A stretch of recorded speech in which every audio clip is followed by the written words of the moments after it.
আসসালামু আলাইকুম। আমি আজকে রান্না করব ইলিশ দিয়ে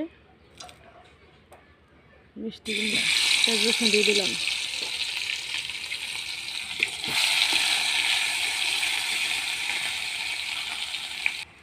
এখন হলদি মরিচ দিয়ে দেব হলুদ, দিয়ে দেব লবণ, দিয়ে দেব মরিচের গুঁড়া,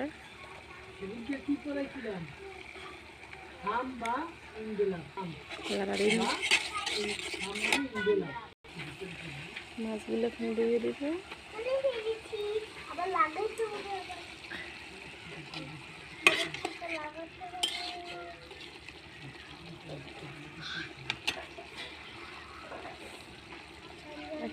এখন ঢেকে দিব। মাছ কষে নিয়ে গেছে উড়ে নেব।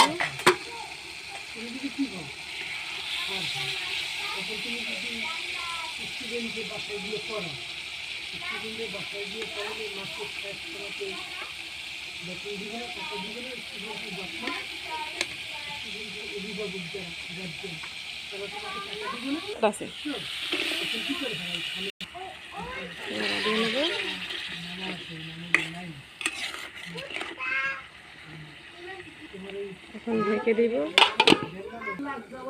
জল দিয়ে দেব। এখন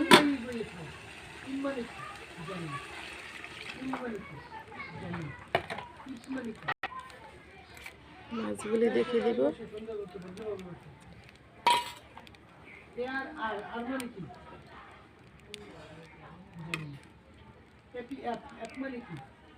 মাছগুলি ডুবিয়ে দিই।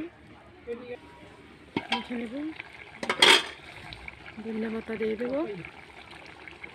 কার কার কাছে এটা পছন্দ, কচি মিষ্টি কুমড়া দিয়া শুকনো সুদ্ধা রান্না করা ইলিশ মাছ দিয়া কার কার ভালো লাগে কমেন্ট করে জানাইবেন, লাইক শেয়ার করবেন। আর আমি নতুন, আমাকে সবাই একটু হেল্প করবেন।